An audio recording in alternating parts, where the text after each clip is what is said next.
একটা সুন্দর সম্পর্ক সেটাই, যেখানে কোনো কিছু গোপন করতে হয় না, মিথ্যে বলতে হয় না, ভান করতে হয় না। যার কাছে নিজের দুর্বলতাগুলো বললেও মনের মধ্যে ভয় থাকে না। কারণ সেই মানুষটা কখনোই সেই দুর্বলতার জন্য কথা শোনাবে না বা অপমান করবে না। আসলে একটা ভালো মানুষ হলো নিরাপদ আশ্রয়, যেখানে নিজেকে প্রকাশ করে শান্তি মেলে, নিজের কষ্টগুলো জমা রাখা যায়। এমন মানুষ থাকলে হারাতে দিও না। হ্যালো এভরিওয়ান, আসসালামু আলাইকুম। সবাই কেমন আছেন? আশা করছি আল্লাহর রহমতে সবাই খুব ভালো আছেন। আলহামদুলিল্লাহ, আমিও খুব ভালো আছি।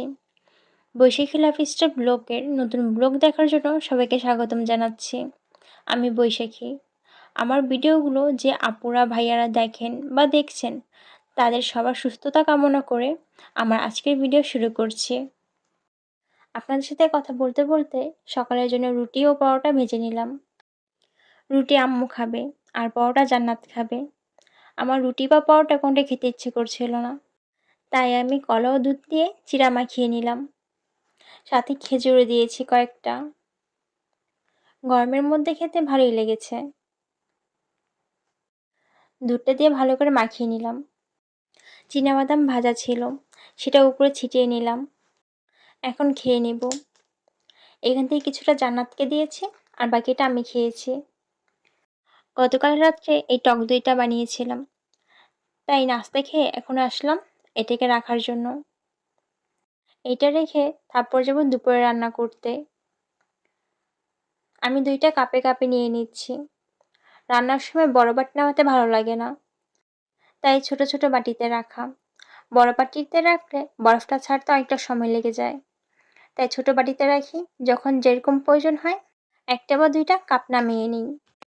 টক দইটা আমি একটু বেশি করেই বানাই, কারণ টক দইটা বিভিন্ন রান্নাতে ব্যবহার করতে হয়।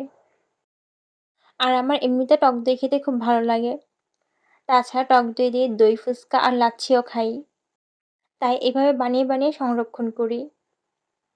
যখন যতটুকু প্রয়োজন ততটুকু নামিয়ে নিই। এই পর্যায়ে যারা আমার ভিডিও দেখছেন তাদেরকে বলি, আমার চ্যানেলটি সাবস্ক্রাইব করে পাশে থাকা বেল আইকনটি বাজিয়ে দেবেন, যাতে করে আমার নিত্য নতুন ভিডিওগুলো সাথে সাথে আপনারা দেখতে পারেন। এই কাপগুলো আমি একটা বাটিতে ভরে ফ্রিজে রেখে দেব। আমি এইভাবে সবসময় দই সংরক্ষণ করি।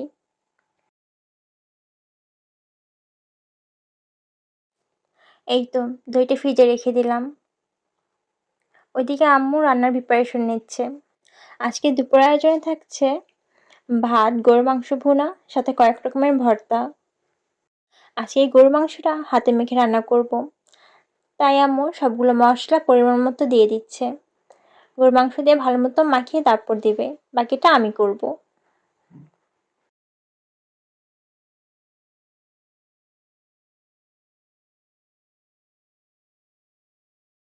মাখানো হয়ে গেছে, এখন আমি চুলায় বসিয়ে দিব। এই তো বসিয়ে দিয়েছি, কষানো হচ্ছে। এই গরমের মধ্যে রান্না করতে এসে আরো গরম লাগছে, তাই কি শরবত বানিয়ে নিলাম। গরমের মধ্যে ঠান্ডা ঠান্ডা শরবত খেলে ভিতরটা ঠান্ডা হয়ে যাবে। জান্নাত আর আমি খেয়ে নিলাম। এইদিকে এক চুলায় ভাত, অন্য চুলায় তরকারি হচ্ছে। আমি চলে এলাম ভর্তা বানাতে। আমি সবসময় শুকনো মরিচ ভেজে বয়মে ভরে নর্মাল ফ্রিজে রেখে দিই। যখন ইচ্ছে তখন নামে একটা দুটো করে খাওয়া যায়। এভাবে রাখলে অনেক দিন মুচমুচে থাকে। আর যখন ইচ্ছে তখন একটা দুটো মরিচ বের করে ভর্তা বানিয়ে খাওয়া যায়। আজকে আলু ভর্তা, ডাল ভর্তা ও মাছ ভর্তা বানাবো। অফ ক্যামেরায় আম্মু সব কিছু ভেজে দিয়েছে, সিদ্ধ করে দিয়েছে। আমি শুধু ভর্তাটা বানাচ্ছি। এই তো আমার আলু ভর্তা বানানো হয়ে গেছে, এখন ডাল ভর্তা বানাবো। কাঁচা পেঁয়াজ খেতে আমার ভালো লাগে না, তাই সরিষার তেলে হালকা করে ভেজে নিয়েছি। ডাল ভর্তার কালারটাই ভালো আসেনি, কারণ ডালে হলুদ দিতে মনে ছিল না। ধনেপাতা দিয়ে ভর্তাটাও বানিয়ে নিলাম। এখন আমি বানাবো মাছ ভর্তা। প্রথমে কাঁটাটা বেছে নিলাম, তারপর পেঁয়াজ মরিচ দিয়ে ভর্তাটা বানিয়ে নিব।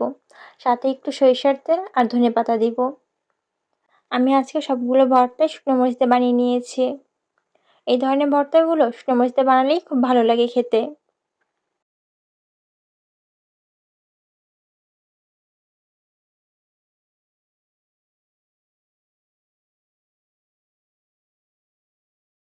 আমার ভর্তা বানানো শেষ, আর এইদিকে তরকারিটাও হয়ে গেছে।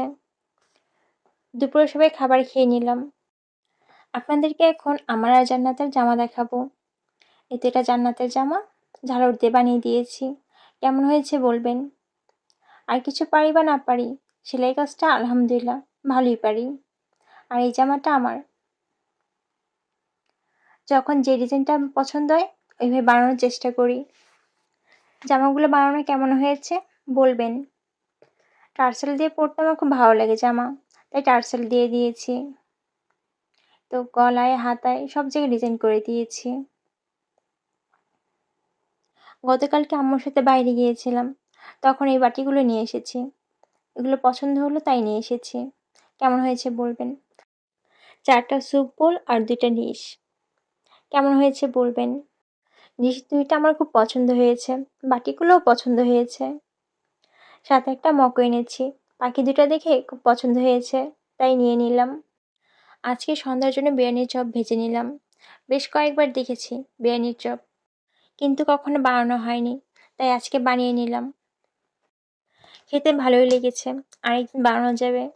আবার বিরিয়ানি রান্না করলে চপটা অবশ্যই বানাবো আমি। এতক্ষণ যারা ধৈর্য নিয়ে আমার ভিডিওটা দেখেছেন তাদেরকে অসংখ্য ধন্যবাদ। যদি আজকের ভিডিওটা আপনাদের ভালো লাগে তাহলে লাইক, কমেন্ট ও শেয়ার করতে ভুলবেন না। আপনাদের দেওয়া একটি লাইকে আমি আরও ভিডিও বানাতে উৎসাহ পাবো। আর ভিডিওতে কোনো ভুল ত্রুটি হলে ক্ষমা দৃষ্টিতে দেখবেন। আজকের ব্লগ আমি এখানেই শেষ করছি। সবাই ভালো থাকবেন এবং আমার জন্য দোয়া করবেন, আমি যেন আপনাদেরকে নতুন নতুন ভিডিও উপহার দিতে পারি। আল্লাহ হাফেজ। আসসালামু আলাইকুম।